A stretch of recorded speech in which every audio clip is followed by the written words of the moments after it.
Take up the blade and prepare yourself for one of Bravely Default's more difficult jobs to master, the Swordmaster.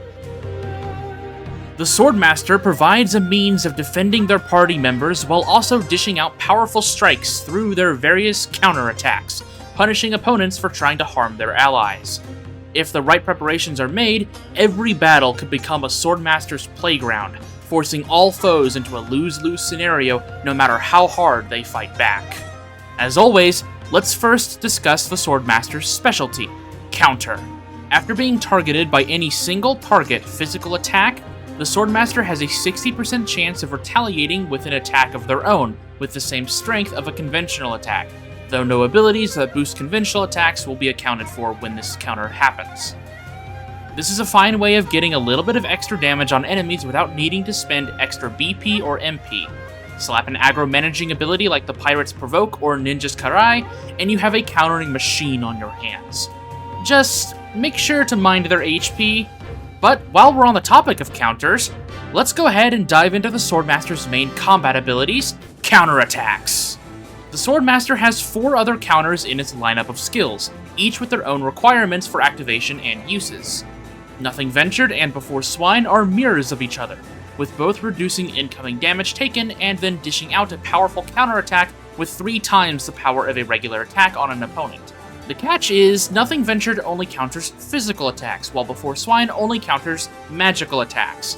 These 2 counters are your main defense tool on Swordmaster, thanks to the defense increase given by them.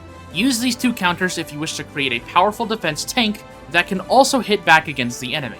Know Thine Enemy is a powerful counter with 4 times the strength of a regular attack, but you have to select a specific enemy to be hit by in order for it to be activated. Useful against boss fights with only one target though, as the chances of this ability being activated now becomes a lot higher. The Worm Turns is the final counter, and it also has the highest damage increase, being 7.5 times stronger than a regular attack.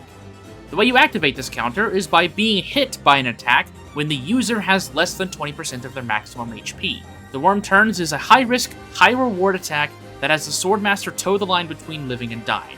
Nothing ventured, nothing gained, as they say. Do note that both Know Thine Enemy and the Worm Turns do not have a defense increase like the other counters do, so do take precautions when using them. Next on the list of combat abilities is Squeaky Wheel. For 1 BP of your own, you can lower a target's BP by 1, with certain enemies and bosses having a 30% chance of it working rather than it being guaranteed. Squeaky Wheel is a pretty easy method of locking enemies and even some bosses out of taking turns, since spamming it often isn't really that big of a deal. It's sort of like an anti-BP battery, and it can be an interesting playstyle for a Swordmaster, removing the enemy's turns rather than trying to mitigate through them. Squeaky Wheel doesn't do any damage, so you will need to account for that, but either way, slap something like Mimic on your Swordmaster and go crazy. Last up is Free Lunge. For 2 turns, all skills that cost MP are free to cast. This encompasses so many moves that I just don't have the time to cover all of the benefits of Free Lunge in this video alone. So let's go over some of the more iconic uses of Free Lunge. This ability allows you to use a pirate's Amp Strike free of charge, which is one of the hardest hitting attacks in the game. All forms of Black Magic and Time Magic, for example, are free, giving magic attackers free access to powerful support and damage options. Healing becomes a cinch, and using genome abilities also becomes a lot less annoying. And even jobs like the Ranger or Spellfencer can benefit from this thanks to their main gimmick still requiring MP. This ability brings so much utility to so many jobs that it might just be the best reason to level the Swordmaster to level 14 alone.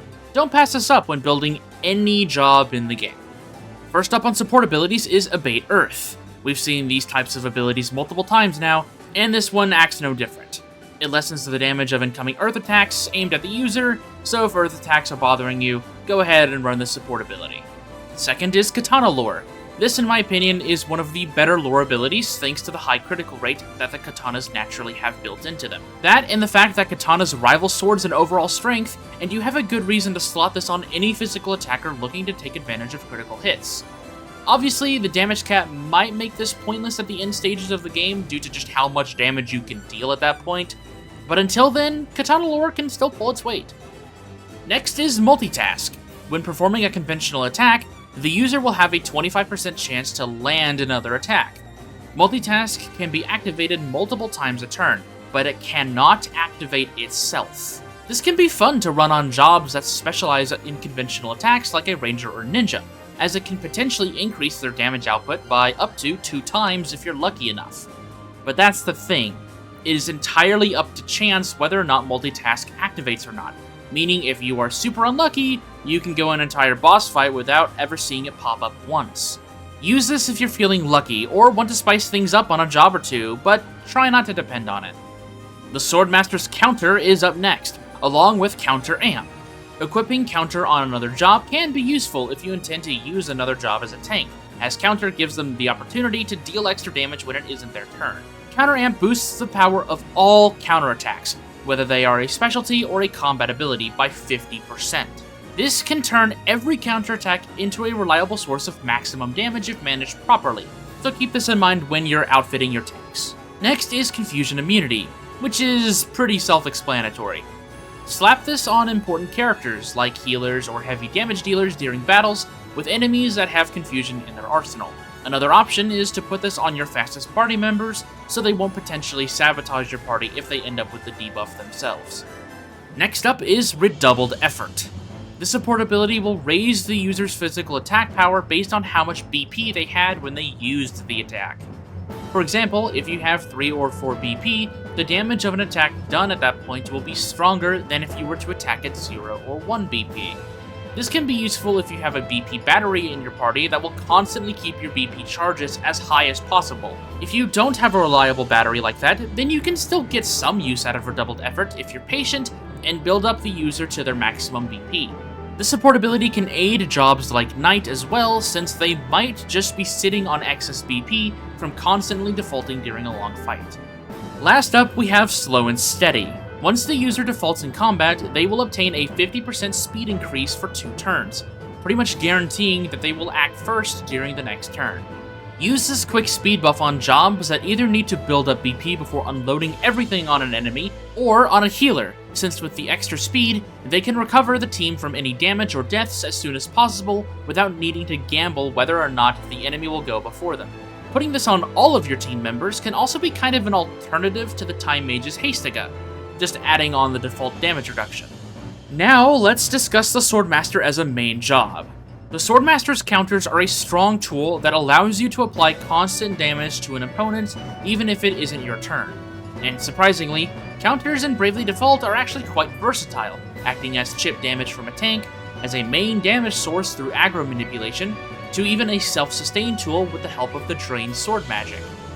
The Swordmaster's affinity to katanas also helps their damage output thanks to the higher chance to land critical hits, giving them even more leeway on how high their damage numbers can get. Free Lunch can allow the Swordmaster to use a pirate or ranger sub-job without needing to worry about any consequences, as they will have free MP for multiple turns.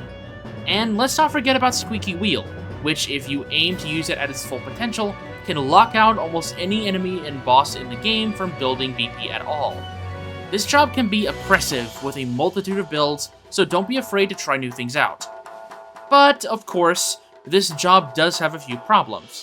For one, the Swordmaster's base stats are really underwhelming, with the best showing being their A in agility, meaning speed won't be an issue, though this also means that they aren't exactly built to survive a bunch of attacks at once. Even with the counter damage reduction, you will need to be constantly keeping an eye on the Swordmaster in your party to make sure that they don't get overwhelmed. Drain helps with this in some cases, but that opens into other problems, so just keep it in mind. The fact that the specialty version of counter doesn't activate on multi-target hits, but other counters like Nothing Ventured and Before Swine do, is also quite annoying, especially since counter overrides those if it is activated. It's a little janky and can get frustrating when a weaker attack has priority over a stronger one. When it comes to using the Swordmaster as a sub-job, there's 3 primary uses for it that are commonly seen. The first is as a means of dealing damage when playing another tank job like the Knight or Templar. While the damage output might not reach the same heights, damage is still damage. Second is as a squeaky wheel spammer on a freelancer with Mimic to lock out bosses. You can sort of switch these around either way, but the idea is still the same regardless. And lastly, it is commonly used on magic jobs that, of course, want to abuse the free lunch skill as much as possible. Sadly, in order to take advantage of any of these, you actually need to level the Swordmaster, which can be a chore, especially if you aren't a fan of grinding. And the Swordmaster themselves usually wants tools from other jobs to function as well, which means just more jobs to level. So I guess it is true when they say that there is no such thing as a free lunch. Alrighty, fashion tier list time. Taking a look at Tiz and Ringabel, I have one very strong positive and one really strong, but personal, negative with it. I really like the elegance that the Swordmaster design emanates, as it suits the honorable nature of the job well. The patterns on the cloak on their shoulder is beautiful, and I adore the green color palette. But one thing I don't like is that the outfits are basically identical for both Tiz and Ringabel. There is no unique addition to either of their outfits to make it their own. It's just the same for both. Yes, the cuffs are slightly different, but that's literally it. That really shouldn't be a big issue for me because I love the base design so much, but it just makes me wonder what could have been. So, for now, the boys will find themselves at the top of B tier. The ladies are in a similar situation to the gentlemen when it comes to their design as well. The white and pink battle dress with a green sash and yellow shoulder pads looks amazing together in my opinion, but again, they just look too much like each other. Maybe if the dress was a different color on one of them, or maybe if there was a floral pattern on Anyes or something, I don't know. I just wish there was something more unique for one of them. The ninja design for the girls was also nearly identical, but for some reason, the Swordmaster just bothers me more. But I think because I like this design a bit more than the boys, despite my complaints, the girls will be slotted at the very bottom of A tier.